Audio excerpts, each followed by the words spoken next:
Let's cultivate our motivation.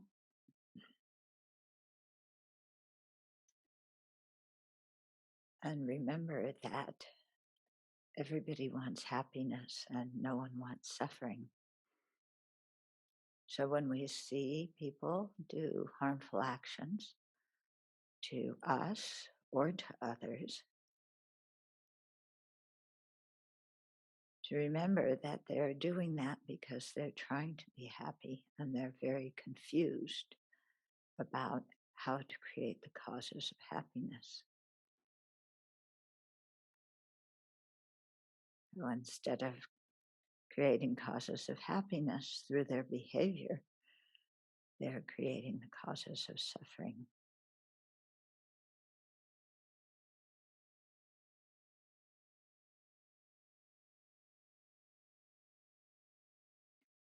So this is not a reason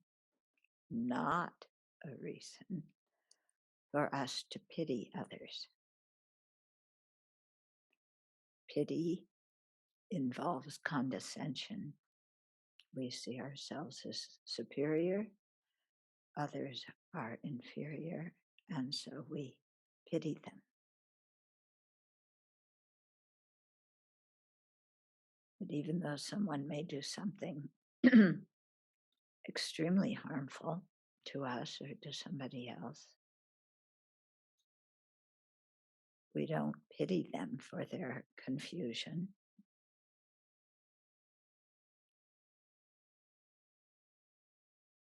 But we separate the action from the person and have compassion for the person who is under the sway of afflictions.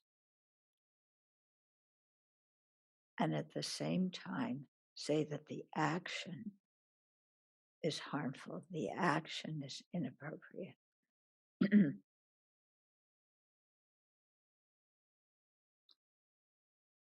So the person has the Buddha nature.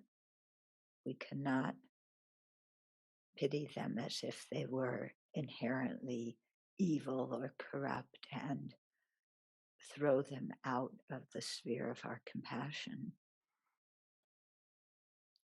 If we do that, then there's no way for us to attain Buddhahood.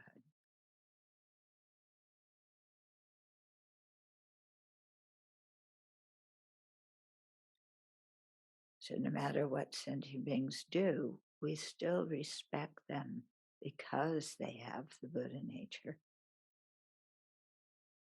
But we can call out the actions that they do. And in the same way, looking at ourselves, we can see some of our actions are inappropriate and harmful and purify them. But we do not conceive of ourselves as somebody who's a failure, totally inept, stupid, helpless or hopeless. So separating the action from the person is quite important so that we don't either give up compassion and bodhicitta towards other living beings, and so that we don't deprecate ourselves and become a hindrance to our own development in the Dharma. But when we see that we and all others are the same in wanting happiness and not suffering, then we can maintain hope and optimism because everybody has the Buddha nature. And at the same time, have compassion for ourselves and others, knowing that we are overwhelmed by our afflictions from time to time. And so that also opens the door for forgiveness, to forgive ourselves, to forgive others.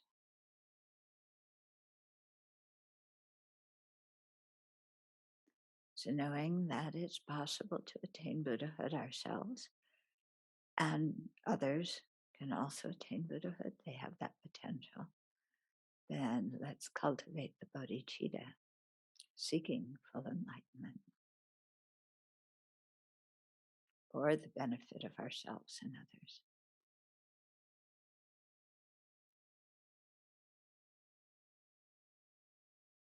So when we ordain and we live in community, we have to have that ability to see the beauty in all the other community members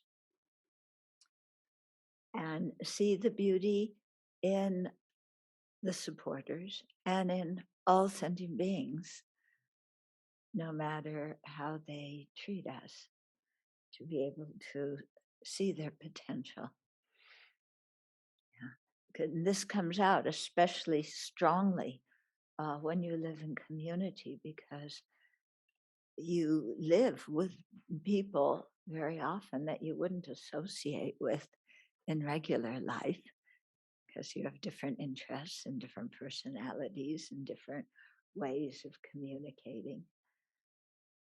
But if we can't make space in our mind for all these differences, and instead we fall into criticizing others, yeah, not just criticizing their actions, but criticizing the people, yeah, then we're becoming an impediment to our own spiritual progress.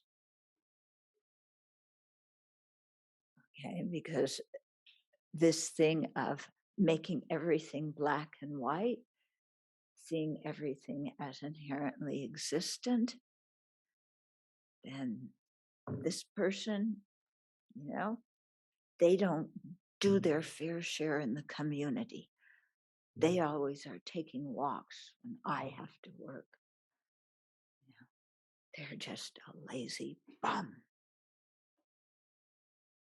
How did they get ordained anyway? And we get so judgmental and just project our anger outward and fall into the same thing of I'm right and I'm wrong. You're wrong. I'm right. You're wrong. Okay. So no difference than anybody else in this universe. I'm right. You're wrong. Is that the attitude of a Dharma practitioner? No, that's the attitude of somebody who doesn't know anything about the Dharma. Yeah. And yet we will hang on to that so much because we need to be right. And I need to make other people realize I'm right. So there's two things here. One is I'm right and you're wrong. The second one is I'm going to win this argument and you're not. Okay. And it feels as if our whole identity hinges on this. Yeah. That if we give up our opinion about how something should be done, and we let somebody else win the argument, then we've had it. Yeah. We're like mud and everybody tramples all over us. Mm-hmm. And then we come across the verse in the 8 verses of thought training. Yeah. I can never remember things when I have to quote them. The one about giving, see, practice accepting defeat and giving the victory to them. Okay. Offering the victory to them. Okay. Maybe you Colombians don't have a problem with that, but Americans, and I think Germans too, huh? We don't offer the victory to anybody else. Yeah. We have to be victorious. Yeah. What do you think? Colombians easier going about this? You don't know? Okay. Huh? Yeah. Well, that's true. Yeah. The country embattled for 50 years fighting against other citizens. Yeah, they don't accept defeat either. So, what does this mean, accept defeat? We just say, okay, you're right, I'm a disaster. It's all my fault. Mea culpa. Mea culpa. Okay. No, it doesn't mean that. It just means we give up having to win the argument. And we open our mind and recognize that sometimes other people may actually know something better than we do. Imagine that. Yeah. Or we may held an idea very strongly and have to open our mind to say, well, let's just try another way of doing this.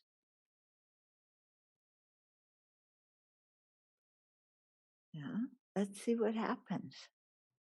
We don't always have to do it my way. Okay. So this is quite important in order to live in harmony with other monastics. And in the posada ceremony that we do, it says harmony in the monastic community is the chief cause of nirvana. Okay.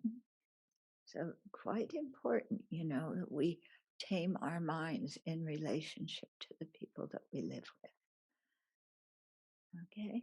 So I was telling you the other day about how stupid my mind was when I was a new nun and I saw one monk reading Time or Newsweek magazine in Nepal, no less. Imagine what he had to do to get that magazine. He must be really attached to it.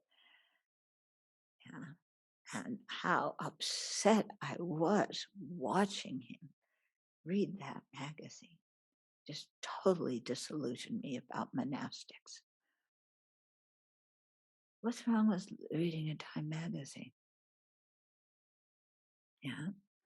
I was also mad because it wasn't him, it was somebody else who was talking to me about, I forget what. But I was really mad at that person because I wanted to go meditate on compassion and they were hanging me up by talking about some stupid agio. Yeah. I mean, I could be in my meditative bliss on compassion for all sentient beings. And he was preventing my meditation on compassion. Oh, okay. So you see how your mind works or doesn't work. How the afflictions and the inappropriate attention, the distorted conceptions, make us skew everything and then get quite unhappy. Okay, Paolo, you put a question, or not a question, a quote in the chat box. Do you still have it? Do you want to read it out loud? Or? Just give me 1 minute, I'll pull it up. So this is I shared a quote with the Zoom participants from a sutra, a Mahayana sutra called Inspiring Determination. And this is chapter 1, verse 20. Blessed One, from today onward, if we see individuals who belong to the Bodhisattva vehicle, whether they are lay or ordained, amusing themselves with and enjoying the five sense pleasures, and this makes us lose faith, such that we become disrespectful or unable to perceive them as teachers, then we will have betrayed the thus gone one. Okay. So, in one way, that sounds, yeah, that's true. But sometimes they really don't act properly. Okay, we're coming back to Venerable Metok's question. Yeah, some of these people, yeah, like this monk who's reading Newsweek, yeah, that's not a bodhisattva action, and he's enjoying the five sense pleasures. Newsweek is a sense pleasure? Well, I guess so, you know. And we criticize. Now, does this quote mean, yeah, because they often say, well, we don't know who's a bodhisattva and who isn't, so don't criticize anybody. So does that mean that, you're walking down the street and you see two people fighting, and so you just say to yourself, well, one is Kala Rupa, one is Mahakala. It's just two Dharma protectors and they're fighting, and I don't want to interfere because then I create negative karma because they're both bodhisattvas. Is that what it means? Or you see somebody who's a monastic who's having an affair with somebody. So you remember this quote, then you don't say anything. Is that what it means? What's going on here? I'm bringing this up because I heard my teachers, give these kind of quotes and advice. And the advice is very much directed so that our picky, critical mind doesn't go bonkers and start criticizing everybody. But it also sounded to me like when you see things, people, Dharma practitioners in particular, according to this quote, people following the Bodhisattva path, doing things that are against the Bodhisattva precepts or against the Pratimoksha precepts, that you're just supposed to see it all with a pure view and nothing's happening. And so you don't interfere. And I wrestled with this for a really, really long time. And then I remembered they also say, to see your, this is, in Tantra, to see your guru as a Buddha. But when your teacher is sick, you don't just say, well, they're a Buddha, so they don't need to go to the doctor. They're just appearing sick. They aren't really sick. They don't need to go to the doctor. They don't need medicine. So carry on. Yeah. And they say, no, that's not what you think. Yeah. If your teacher's sick, you take him to the doctor. You get medical help. You intervene to make the situation better. You don't just say, oh, well, they're bodhisattvas and they're Buddhas and already enlightened, and so there's nothing to change or fix or anything like that. Okay. I'm saying this because this kind of thing comes up in the community. Yeah. And we can't just have that attitude of, oh, well, they're all bodhisattvas, so, I'm not going to criticize. So I think the way to deal with it is what I was describing here in the motivation. Yeah, You point out the action and you say the action is inappropriate, but you don't criticize the person doing the action and saying that that person is bad and horrible and stupid and ridiculous. Okay. So it seems to me you have to deal with situations on a conventional level. We can't just say, well, it's all empty and their mana, I have to have pure view and so uh, it's all okay. Okay. We still have to deal with things on the conventional level. And because causes do bring effects. Okay, no matter whether you've realized emptiness or not, realizing emptiness does not mean that your actions suddenly do not have any ethical dimension to them. It doesn't mean that. Okay, and they say, in fact, people who have realized emptiness take more care with their precepts than other people. Okay, so we can call out the action, but we recognize that the person has the Buddha nature. Yeah. So we may not know who's a bodhisattva and who isn't, but that doesn't matter if we just focus on the action and don't criticize the person. Okay, so that's how I figured it out. Now, you may talk to other people who see the situation in a very different way. Okay, so it's good to get different ideas and think about it yourself and figure out how to deal with these circumstances.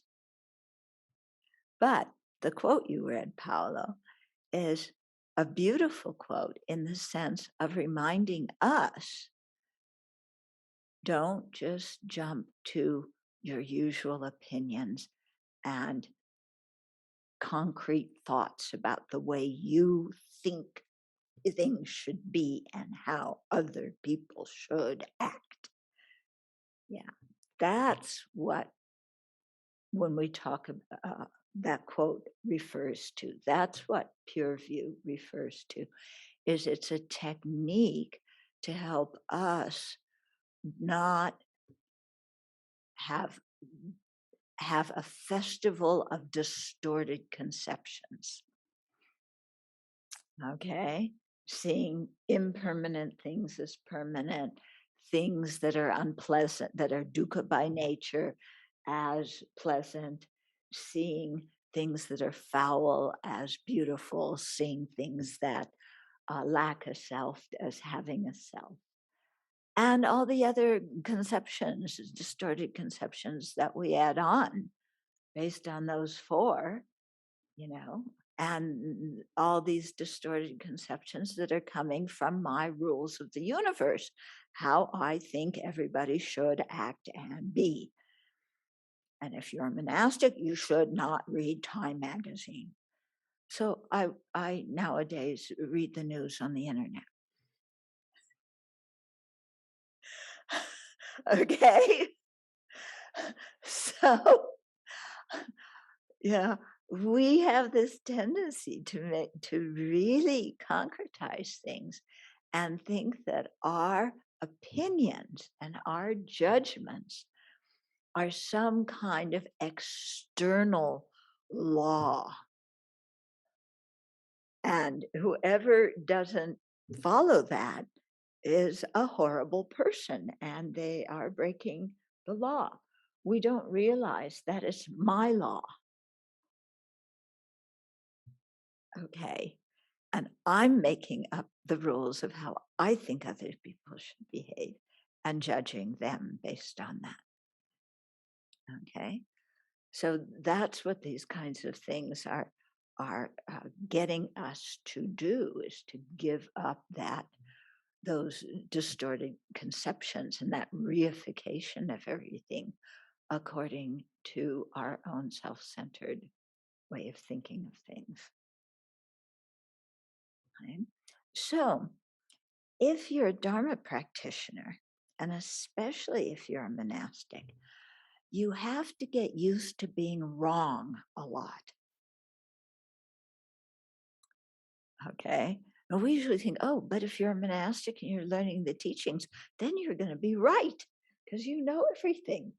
Yeah. And you know the Dharma and you can give the right answers. And there's 5 of this and 4 of that and 16 of this.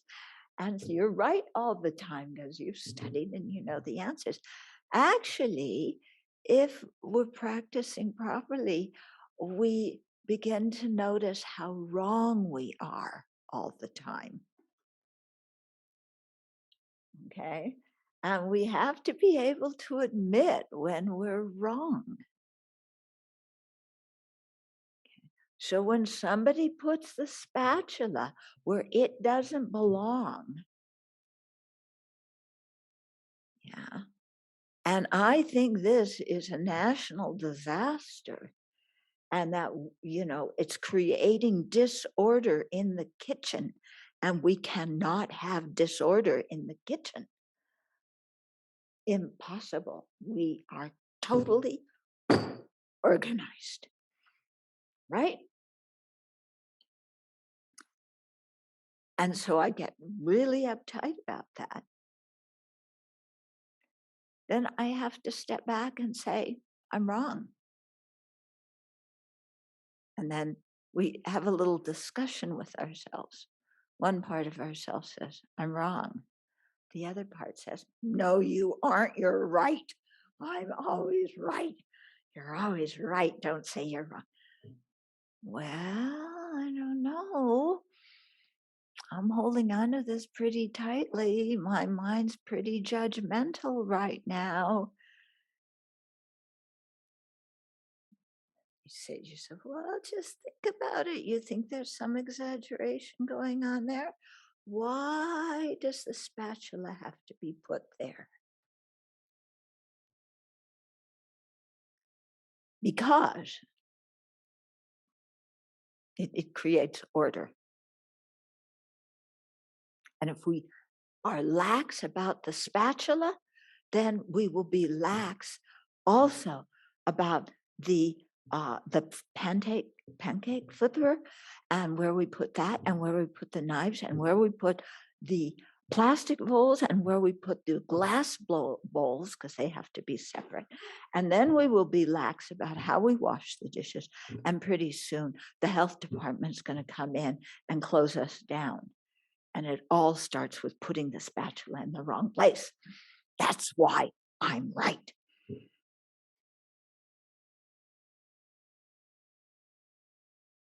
And you say to yourself, okay, let's pretend you're right. What does that get you? What need is that fulfilling in you? How does being right make you happy? Well, good people are right. Yeah. So I'm a good person, so I must be right. If I'm not right, I'm a bad person. If I'm not right, I'm wrong, then I'm a bad person.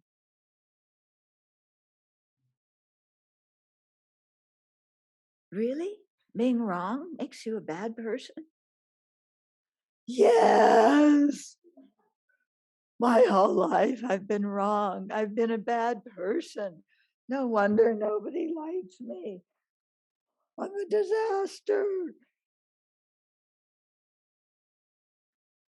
Okay, you're exaggerating here. You exaggerated being right and you're exaggerating the meaning of being wrong too. How about a little reality in the mix?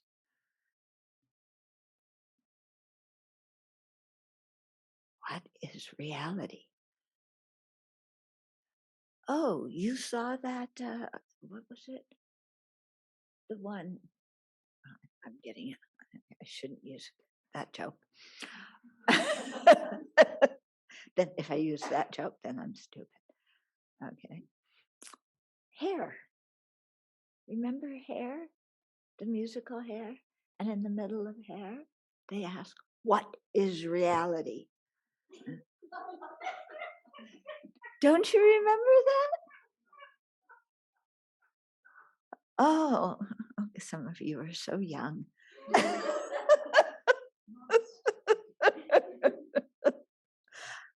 Okay, well, so we said, what's the reality of the situation?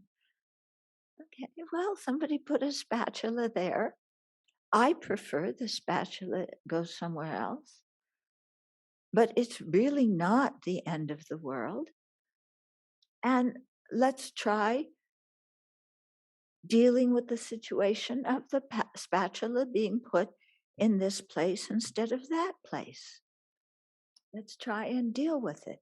Is it going to be a national catastrophe? No. You realize, no, it's not a national catastrophe. I can relax a little bit. Relax. No, I can't relax.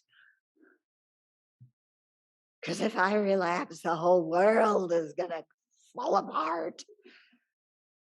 I am so worried about the state of the universe.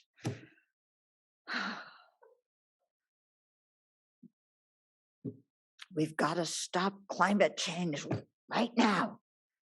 Get out that fan and pull away all that smoke. Yeah, well, maybe 2 fans.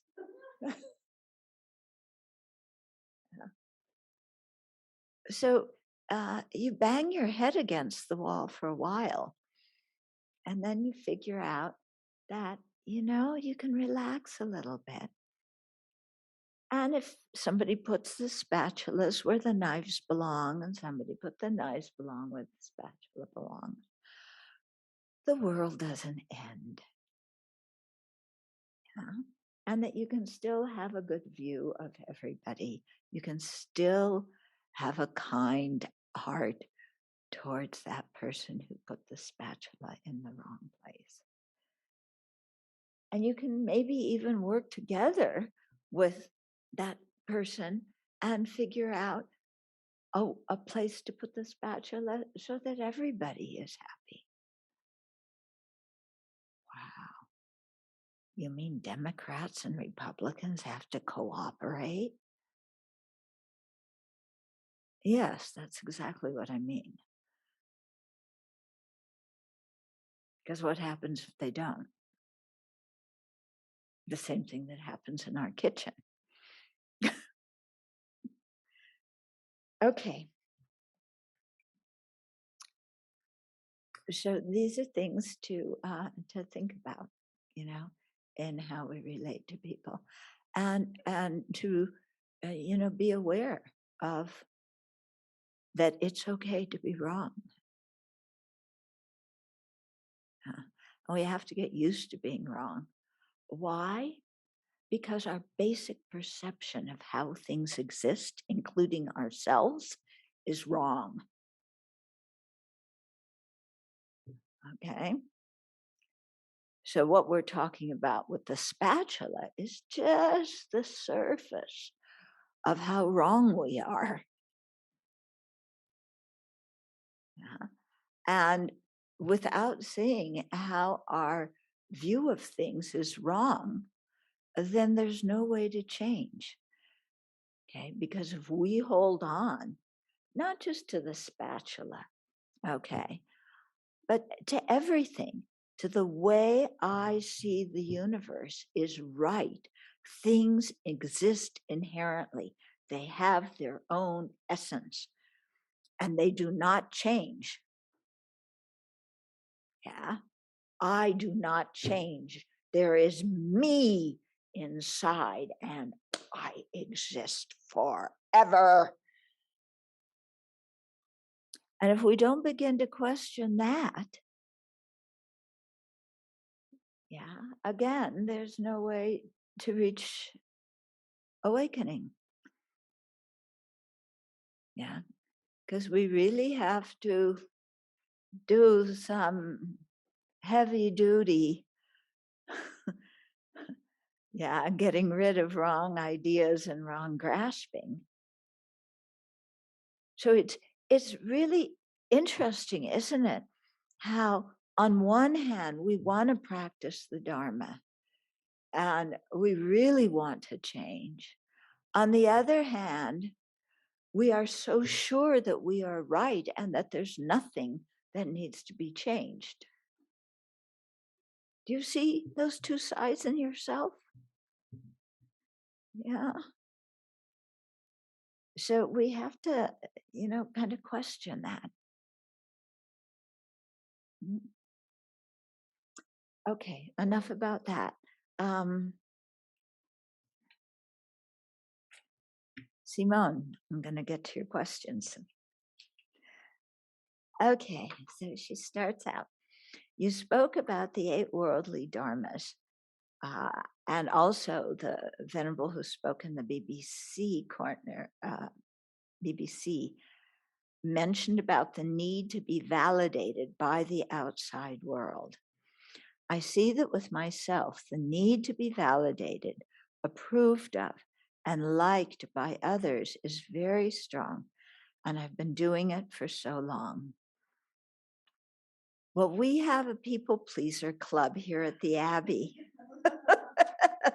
It sounds like you're applying for membership to the people pleasing club. Yeah. Okay, people pleaser. Who's the president this year of the people pleasers? Venerable Journey is the president. Okay, so you're going to have a new member here. Okay, Vice President Venerable Damcha, do you second? And Treasurer Venerable Deki? Okay, yeah, all of our that's the board of the People Pleasing Club. So I think you're in good shape, Simone. Yeah. So you spoke about the meditation on impermanence and death as being very important for monastics. Does this also help then one to become more authentic, more transparent? Yes. And would you suggest it is better to try and drop the mask, which is very hard to do, or to keep it in the meantime while working on inner change? I think you have to work on the inner change and also drop the mask at the same time. The two go together because the more you work on the inner change, the more comfortable you feel about dropping the mask. If you don't, when we don't feel comfortable about dropping the mask, we can't force ourselves to do it.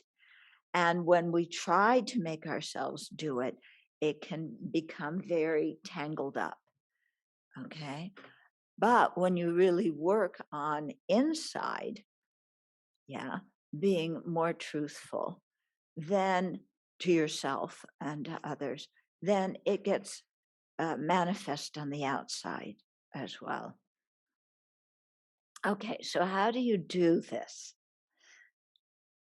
Well, what I've found works is first I have to see the disadvantages of having a good reputation. Okay. And I have to see the um, the faults of seeking approval. And then not just seeing disadvantages and faults, but I have to develop a way to evaluate myself that is more realistic. Because when I can evaluate myself in a more realistic way, then I'm not going to depend on what others think about me or say about me, whether they approve of me or don't approve of me. Okay. This goes to something very deep in us because we are social creatures and we have been, since we were born, socialized and told that what other people think of us is important because if they think poorly of us, it must mean we're wrong. Remember, we don't want to be wrong. And it must mean we're bad, which we definitely don't want to be. Okay. So this view that other people's opinions of us, number one, is true. What other people say is true. Yeah, we've never questioned. Yeah, we just take it for granted. And so if what they think of me is true, then I have to take to heart everything everybody says about me. So the first paragraph that we read in EML from the Noble Search Sutra, when I'm a person subject to birth, aging, sickness, death, sorrow, and defilements, I take refuge in something else that is subject to birth, aging, sickness, death, sorrow, and defilements. Okay. When we take refuge in the opinions of other sentient beings whose minds are full of afflictions, who are also subject to birth, aging, sickness, death, sorrow, and defilements, and we trust their opinions, even though their minds are full of afflictions and defilements, then we are giving up our own power and we are giving up our own intelligence. And it can become very, very confusing because the feedback we get from other people is not always consistent. And I'll tell you a story here, which some of you have heard before, but this was the story that proved this to me. Okay, so I was living in the monastery in France, and one day, one nun came to see me, and she said, "You are such a good example of a nun. You're very composed, you keep your precepts very well, you are easy to be with. I really appreciate your example." Okay. So when people say things like that to us, what do we say? They must be right. I am really that wonderful. Good for me. Yeah, I'm better than everybody else, and I'm really good because they said I am. A half an hour later, another nun comes to see me and says, "You are a complete disaster as a nun. You don't keep your precepts very well. You are difficult to get along with. You're very opinionated.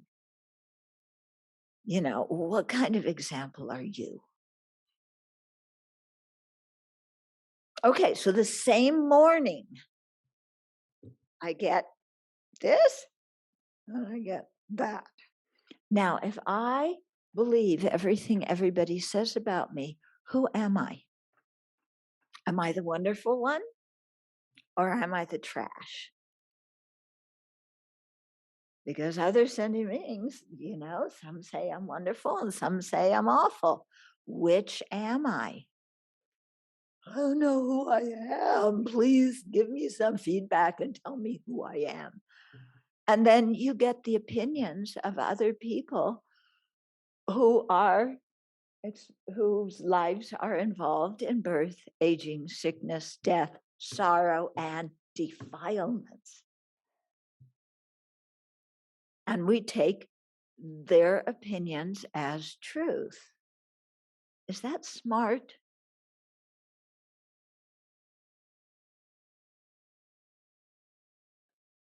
Okay. If we're going to take anybody's ideas as something we should listen to, whose ideas should they be? Yeah. Yeah. The enlightened one. Yeah. So they always talk in the scriptures about the wise, seeing if your behavior corresponds to what the wise see, what the wise say. Are other samsaric beings wise? Well, the ones who say I'm wonderful, they're very wise. But the ones who say I'm awful are not wise. But then this person said I'm wise today, and that person said I'm awful today. But tomorrow, this one criticizes me and tells me I'm a jerk, and that one says I'm okay. So which am I? Because they just changed roles. Which am I? Am I good? Am I bad? I have an identity crisis. Okay. So this is why it's very important to learn to evaluate ourselves. Okay. Now, how do we evaluate ourselves when our own mind is filled with afflictions and defilements? Okay. By learning the Buddha's teachings. Yeah.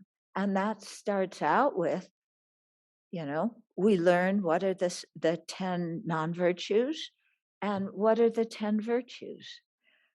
And then we take that schema and we look at our behavior. Which kind of actions am I doing? Am I doing the virtuous ones or am I doing the non-virtuous ones? Okay, then we study low-rig mind and awareness, and we learn about virtuous mental factors and non-virtuous mental factors. And we look at our own mind and say, well, which ones are arising in my mind, the virtuous ones or the non-virtuous ones? And when the non-virtuous ones manifest, do I apply the antidote or do I forget? Do I even recognize my non-virtuous states as non-virtuous? Yeah. Because when I'm right, I must be virtuous. Yeah. Is there pervasion in that argument that if I'm right, I must be virtuous? Yeah. If you were on the debate ground, are you going to win that debate? No, you're not. Okay. So just,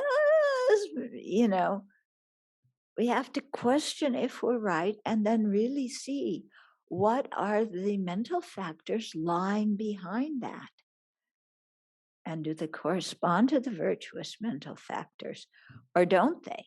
And when they're non-virtuous, do I apply an antidote?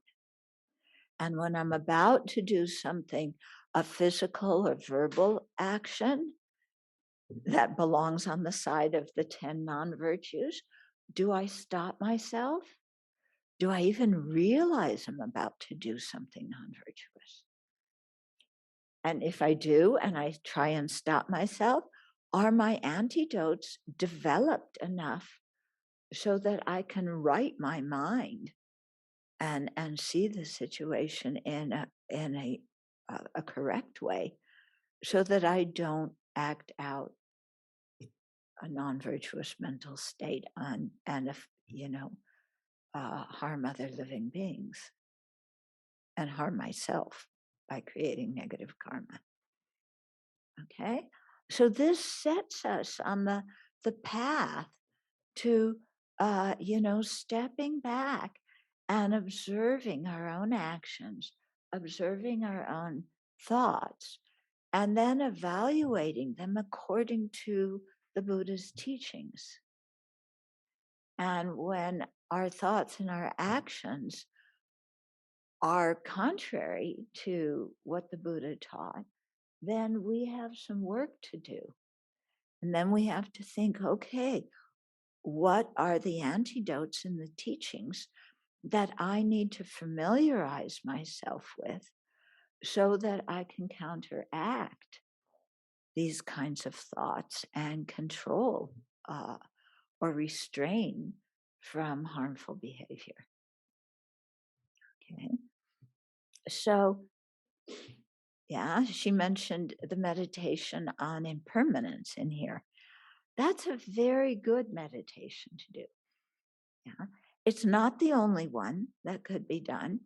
Yeah, we have to learn the various different uh, antidotes that correspond with the different defiled uh, mental states.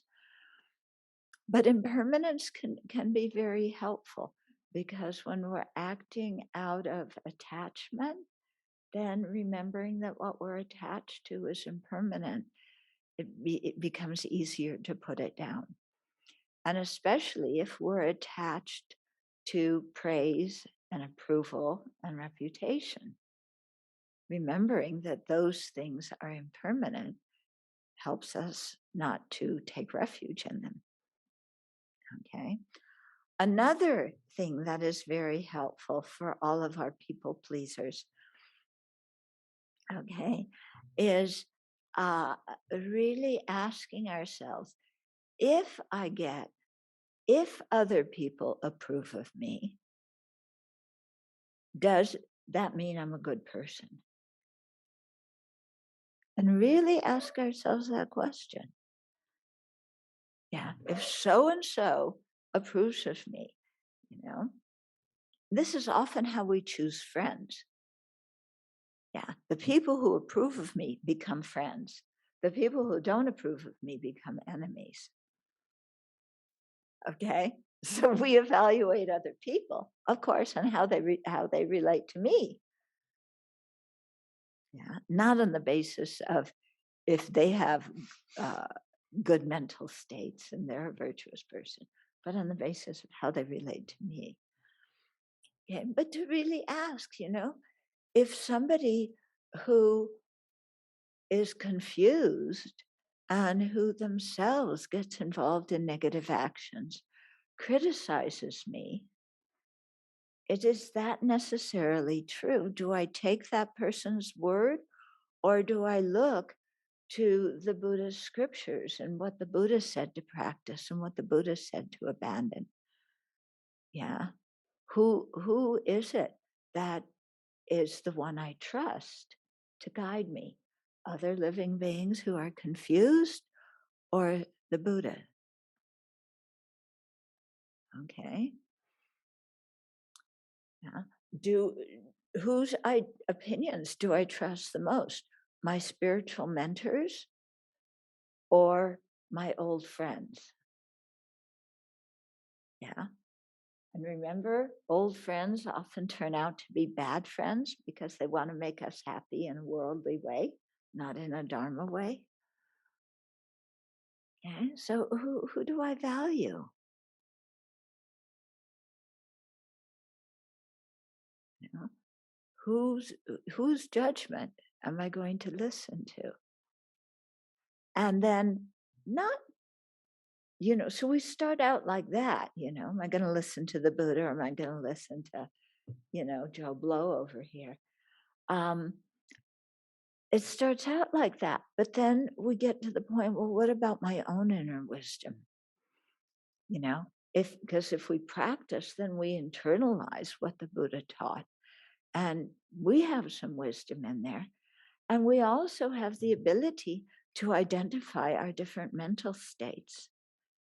And then we can see, oh, this is a virtuous one. I acted with a virtuous mental state. Other people are criticizing me for it, but I had a good motivation and I thought about this well before I acted. So I don't need to lose my confidence. Yeah.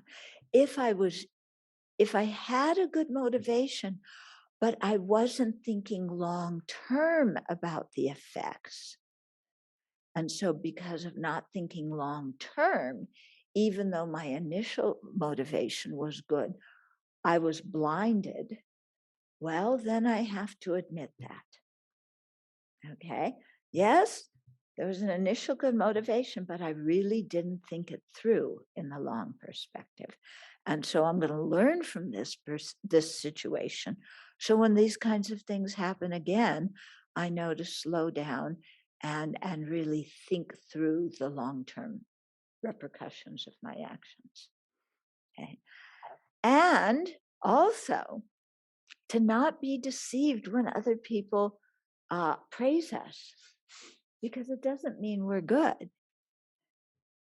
Yeah. What's that old saying? You can pull the wool over the eyes of some people, but you can't pull the wool over the eyes.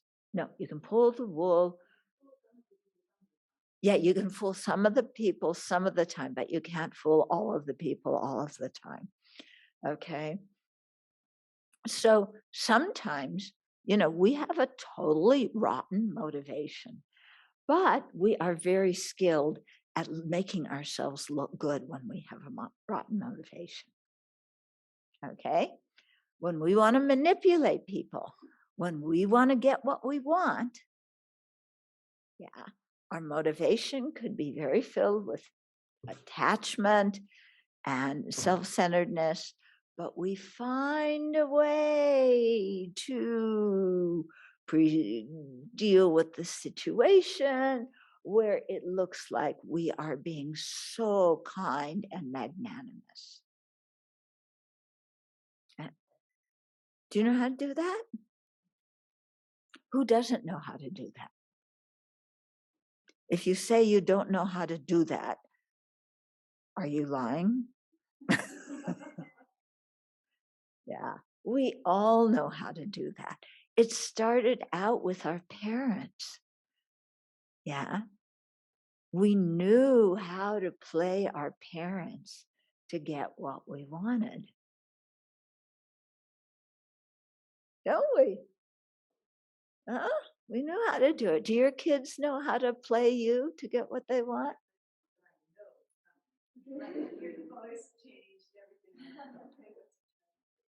Yeah. Yeah. Okay. So they can fool you some of the time, but not all of the time. How about your daughter? She knows how to play you very well, huh?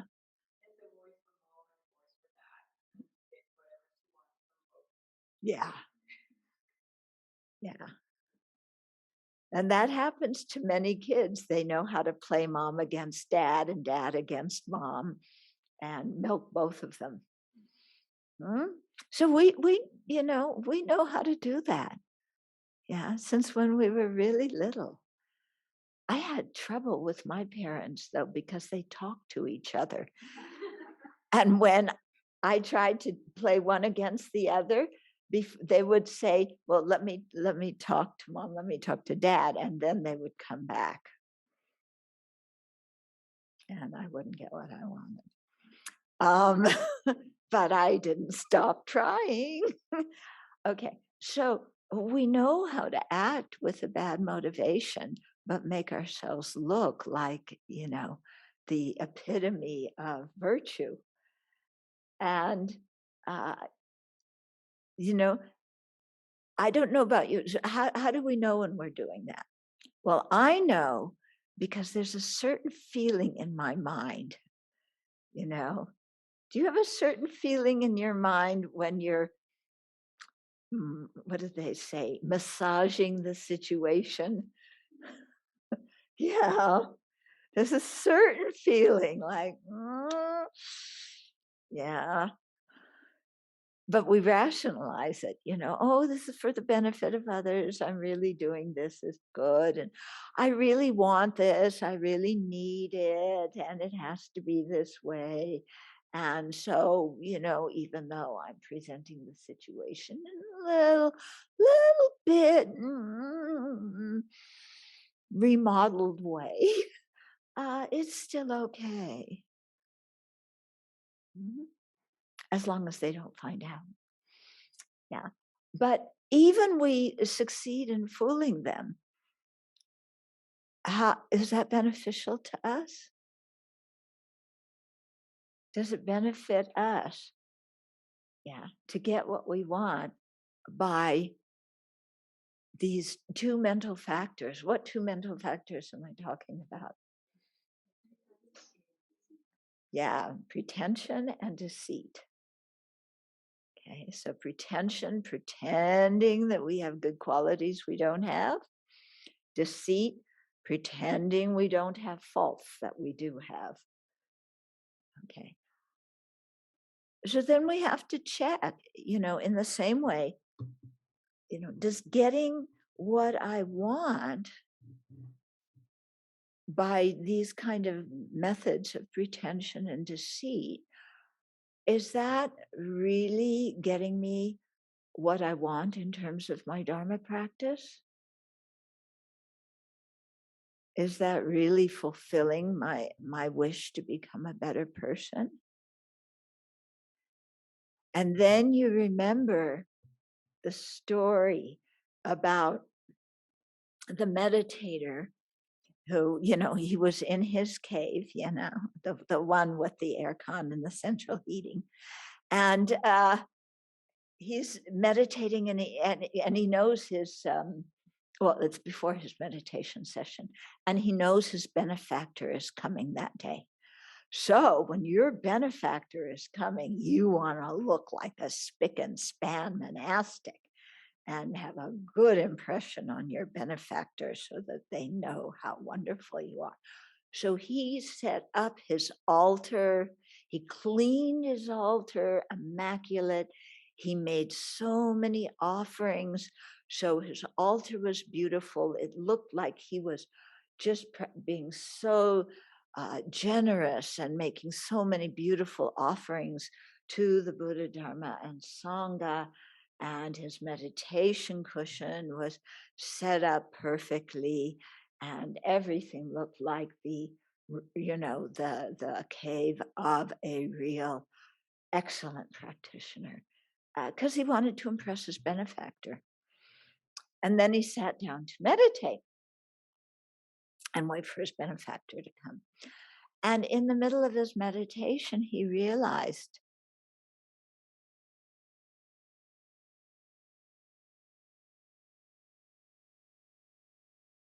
he realized he was acting like phony baloney.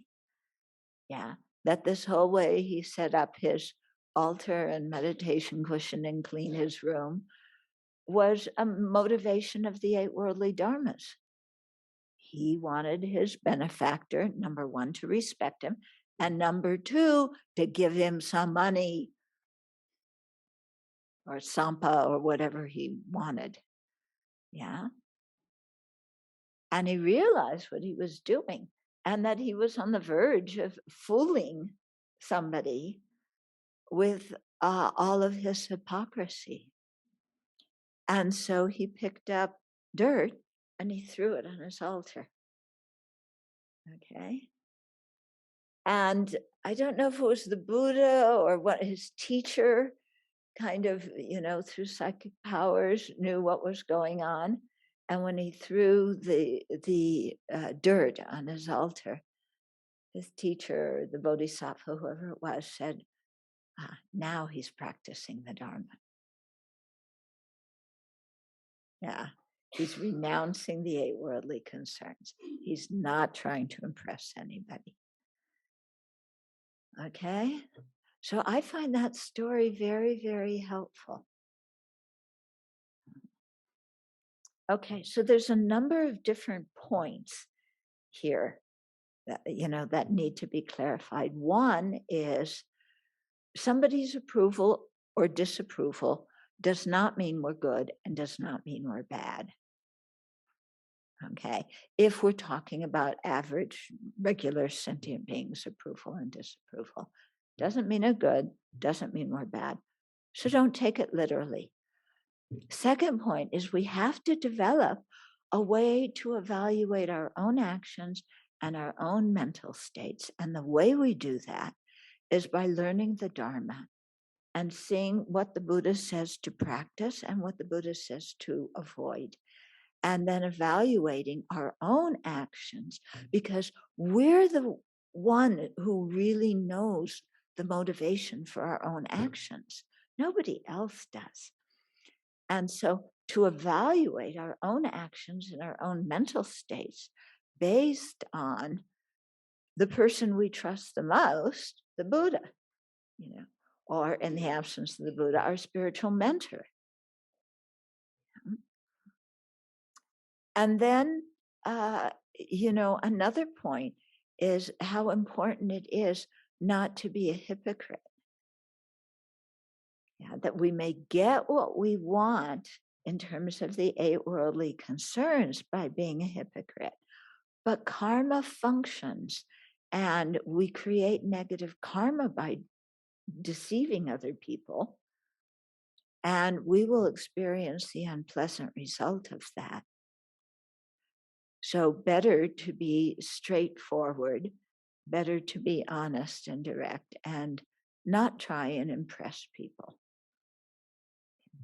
And then one part of our mind goes, but then they'll see all my faults and they won't give me anything. And then you say to yourself, yeah, and that's the way it should be. If I'm acting like a jerk, how can I live off of other people's offerings that they went to work and worked so hard to get the money for, to give to me? Yeah. And then the conclusion from that is, I got to get my act together. Okay. I may not be perfect. In fact, I'm not going to be perfect for a really long time, but I can start getting my act together by the first step is to stop deceiving myself. Okay. This is why when we do posada, the fortnightly confession and repentance that the monastics do, we reveal the things that we've done that we don't feel good about. Yeah. And in the prayer, we say, virtuous one, I have, now I have to remember what I have memorized. Yeah, I have confessed and yeah, I have engaged in the offenses that I have told you.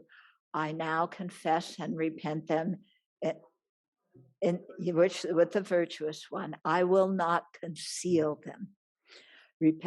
Confession and repentance bring peace and happiness. Concealment brings sorrow. Yeah, remembering my offenses, I reveal them.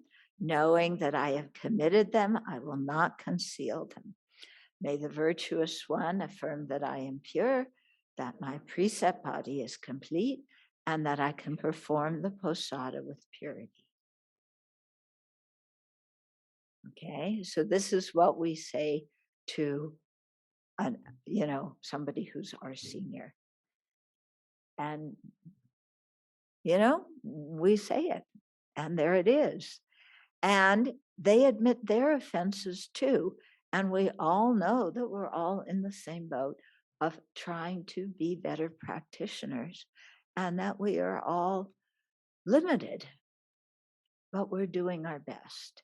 So we support each other. Yeah. We listen to each other's confession.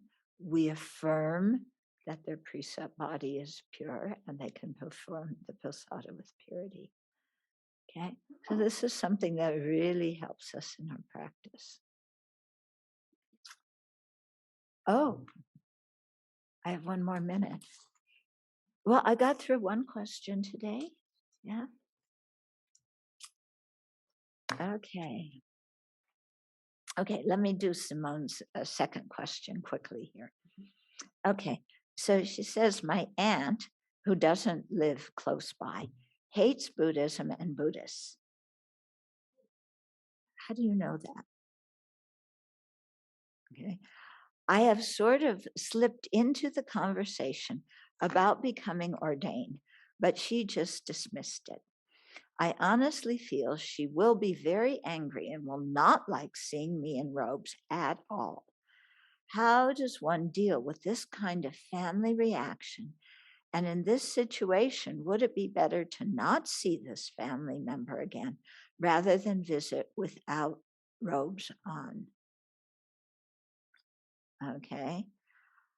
Well, yeah, some people, they have no idea what Buddhism is. They don't like religion in general, doesn't matter what religion it is, or maybe they believe in their own religion and they don't like Buddhism because it has different beliefs, or maybe they don't like the idea of your becoming a nun because then they won't see you anymore. And what are they going to tell their friends about what you're doing, because all their friends are bragging about what their nieces and nephews and children are doing, and what do they say about you? Um, so there's many different reasons why people could be unhappy with that. So how you respond, there isn't one clean, clear answer because every situation is very different. Okay, so you have to suss out your own situation. In my case, yeah, when I ordained, my parents basically kicked me out of the house and didn't write to me for years. I kept writing to them every month because I knew they would worry if they didn't hear from me, because I was in India, you know, and there was no email, there was no Snapchat, there was, so, the little blue uh, aerograms, I wrote them every month. What I said was, it's been rainy here, and, you know, I couldn't really talk about what I was thinking or doing, or, it would just upset them. But they knew I was alive, and that was the important thing. Okay. Um, After about 3 years, they called, and out of the blue, I was very surprised. And they said that my brother was getting married, and they wanted me to come for the wedding, but I should look normal. So I was working in a Dharma center at that time. So the women at the Dharma center brought out different clothes, and we played dress up in the women's bathroom so that I had a couple of outfits to wear. So on the plane ride back to the States, I wore my robes until just before we landed at Los Angeles International Airport. I forgot a big step in there. Okay, back up. When they asked me to come, Lama was coming to the Dharma Center about that time. And so I not only asked for permission to leave Italy. I haven't told you my Italy story yet. We'll get to that. Not only I asked him if I could leave Italy, but I told him my parents wanted me to come for my brother's wedding. And Lama said, you go and you be California girl. Lama, I don't want to be California girl. I was California girl. I don't want to go back to being California girl. He said, you be California girl. Okay, my teacher told me to do that. I'll do it. So I wore my robes the whole trip back. Right before we landed in LAX, I went and I changed into one of these outfits that the women had given me, because I knew, and I had let my hair grow out about that much, when my parents had last seen me, my hair was down to here, but okay, they can handle this. It wasn't totally shaved. But I knew that if I showed up in robes, my mother would go hysterical in the middle of the airport. I kid you not, Yeah, anybody who has any familiarization with Jewish mothers knows that I am not kidding. She would have gone totally bonkers. So I come off the airplane, I'm wearing this thing, and hi, Mom. And it was good. And, she didn't go hysterical. She had a hard enough time seeing me, And we went back to the house. And so for that visit, let me think for a minute. Yeah. So I started out, I was not wearing my robes at that time when I saw my parents through the beginning of the visit. And then my mother surprised me, and she said, there is a Buddhist temple, about 45 minutes away. It's on the way to where we're going. We were going somewhere together. And she said, would you like to stop there? And I said, yes, but if we go, I'm going to have to wear my robes. Yeah, because I knew there was an ordination going on at the temple. This was the time Sangha Kagyu was taking Bhikshuni ordination. And I knew that my Dharma friends would be there. And there was no way I was going to go to a temple without wearing my robes. So I had to say, Mom, I'm going to wear my robes. So I went and put my robes on. And we went to the temple. Okay. And here's a clue. Yeah, something to do that is really good to do, which is don't try and explain the Dharma yourself to a relative who has already decided that they don't like it. Okay. Introduce them to your friends, your Dharma friends. Let your Dharma friends talk to them. So we got to Shilai Temple, and Venerable Lekshe Soma and Venerable Jampa Sadron were there because they were observers of this ordination that was going on. So I introduced my parents to them, and they sat and had tea, and I just walked around the temple doing something. And then when I came back and we left and we got in the car, and my mom said, your friends are so nice. Yeah. The implication was it's only you who's a bit weird. But, you have nice friends. So they had talked to my parents and explained this ordination and why they're wearing robes and what they believe in. They're nice people, friendly people, kind people. Yeah. And that made a good impression on my parents.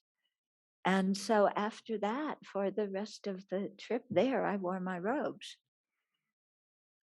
Okay. One of my teachers was in Los Angeles. I went up to cook for him. I did not ask my parents to come and meet him because that would have been too much for them. Yeah. But then I found out later that they were going somewhere in Northern California, and there was some Buddhist event they had read about. And they stopped there, and in the parking lot, they saw one nun, and they stopped and talked to her. It was Venerable Dreame, those who know. And they stopped and said, oh, do you know, they used my lay name because they couldn't, Thubten. Yeah. And Dreame says, oh, yeah, I know her. And Dreame talks to her and everything. My folks didn't go inside. But again, they met another nun who was friendly and nice. Step in the right direction. Okay. So, you kind of ease people into it. With your aunt, I mean, I don't know your aunt. I don't know your relationship with her, so I can't give you specific advice on what to do. But be friendly, be kind. Don't talk about the Dharma, but when she asks questions, explain the Dharma in a way so that it sounds like things that she already believes in. So I'm sure she believes in kindness. She believes in compassion. She believes in ethical conduct. So you talk about, how His Holiness says, my religion is kindness. And you talk about how we try and have kindness for all living beings, and that's the real heart of it. And then if she asks you, well, do you believe in God? You don't say, what? I'm not going to believe in that conspiracy theory. you don't say that. You say, well, it depends what you mean by God. If God means somebody who's more spiritually advanced who can guide us, yes, Buddhists, we have many beings. We call them by a different name, but it's the same idea. If you see God as love, yes, Buddhists believe in love, and we really try and cultivate it ourselves. So you say things that correspond with what they already believe and what they value. And then, if they ask more difficult questions like, do you believe in reincarnation? Okay, then you have to see, well, what does she believe in? Yeah, maybe she's a devout Christian and she believes in a Christian afterlife. Yeah, that you go to heaven, you go to hell, something like that. Maybe she's worried about you because you don't accept Jesus as a savior and you're going to go to hell. Okay. And then you just explain, we keep really good ethical conduct, very similar values to what you believe as a Christian. And so that's what I'm training in being a nun, is to really try and not kill, not steal, be truthful, no intoxicants, and I'm trying to live a good life. And so Buddhism really values that kind of good ethical conduct. And they say that if we keep good ethical conduct, that we will have a good life next time, just like you believe that if you're a good person, God will take you to heaven, And then she said, but you don't believe in Jesus. Then you say, Jesus is full of compassion. I don't think Jesus would judge me if I'm trying to live a good life and cultivate kindness and forgiveness and abandon negativities. I don't think Jesus would send me to hell because of that. He's a kind and forgiving person. And then that makes her think a little bit. Okay? So you do things kind of in small doses. Small doses. Yeah. And you talk about things in ways so that they can understand according to what their beliefs already are. Okay? So I also have, maybe not as hostile as that, but my parents don't really like Buddhism, but when I was just wondering if this was okay. Not like things like this, but more really general books about Buddhism, like Buddhism for beginners. So where they like to sit in the living room, I just started putting it on their chairs or something because I noticed they would start flipping through it and reading some things, and they slightly became less. Well, I think my mother said one time, I think we should talk about our mothers. My mother's not Jewish, but we always joke she's a Jewish mother. She's very much like that. Yeah. Um, she came up, she was like, well, at least they're not devil worshippers. Yeah, good. She's making progress. That's where you have to start, Yeah, my son's not a devil worshiper. Look at him. He takes out the garbage. He never used to take out the garbage. Then he met Buddhism. Now he takes out the garbage. Buddhism is great. So you do things around the house, that you didn't do before to help your folks out. And then they begin to see, oh, Buddhism's having a good influence on my son. Look at that. Yeah. So, the book I usually give people to start with is a book that is not directed specifically at a Buddhist audience. It's can't even remember the title of my own book. An Open-Hearted Life. Okay, in America, it's published as An Open-Hearted Life. In Europe, it's Living with an Open Heart. And it's co-authored with me and a professor status. So she wrote a book with a professor. That's good. Yeah. And it's based on Buddhist principles, but it doesn't talk about Buddhism. And it talks about kindness and how to be kind and how to be compassionate. And that's the book I usually give people to start with. And then they read it, and oh, kindness, compassion, sounds good. And then from there, you can give them Buddhism for beginners or open heart, clear mind, something like that. Or one of His Holiness's books, The Art of Happiness, or what was the one you were telling me about? Forgiveness. The what? The Art of Forgiveness? No? Okay. Forgive something about forgiveness. You know, so you give them something that they can read. Like, oh, okay, Buddhists. They aren't devil worshippers. Yeah, they're thinking about kindness, and then slowly, that creaky line begins to open. Okay, we went over time. We better dedicate.